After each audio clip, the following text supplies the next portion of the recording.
What the government can do during lockdown of schools in pandemic situation. All teachers and students must be given laptops with Wi-Fi connection absolutely free. A student studying under RTE must be given the money equivalent to the expenditure incurred on a student studying in a government school, which is around 6,500 per month, and this amount must be deposited in the school by the students and the parents. The government must release the balance fund for EWS reimbursement to the schools. The government must issue a relief package to the schools as it does for farmers, factories, taxi owners, etc., just like the Australian government, which has issued special loans to the schools for the smooth running.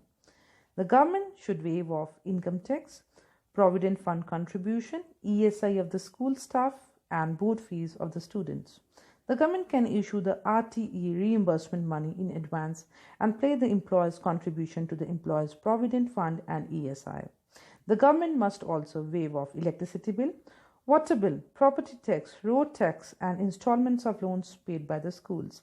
The government must issue NCERT books along with some stationery items to the students for free.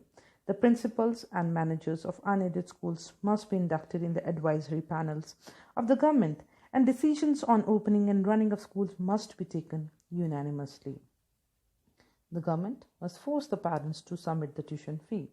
Those under disabled parents category should be exempted for a limited time period, but they have to submit an application attached with a bank statement for seeking any exemption.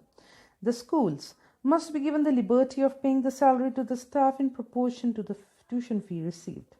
The pledge money submitted by the schools to CBSE and state boards must be reverted to the schools.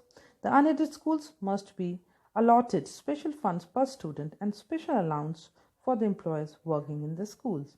The unaided schools are sharing the responsibility to contaminate the relations between parents and schools. The government acts like a biased judge who just cares for political gains or monetary benefits. It should be avoided. The government must have a dialogue with parents sensibly so that the teachers may concentrate on online teaching and not involve themselves in the work of collection of fee. The parents who are receiving regular income or salary must be compelled to pay the tuition fee or school fee of their children. The public transport managed by the government must be free for students. Online lessons, exams, and various educational channels and apps must be free for the students. The government must take the onus of sanitizing all the schools. The government must support the unaided school instead of pulling their legs or criticizing them. The government does not point out the malicious acts of defaulting schools by not disclosing their names publicly, as the schools working honestly are also treated as a compliance in crime, and their contribution for the uplift of education and their efforts towards the development of nation and society go unrewarded. The funds saved on midday meal during lockdown must be used for the benefits of students of unaided schools also. The government can launch a chief minister or a prime minister education care fund. The money thus collected can be used for helping the disabled parents.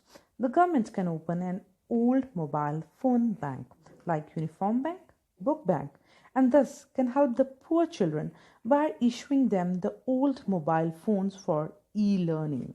The government must make a plan for the schools situated at distant places and are completely dependent on school transport by firing the students.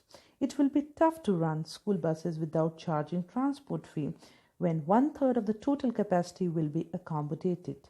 The road tax, fitness pass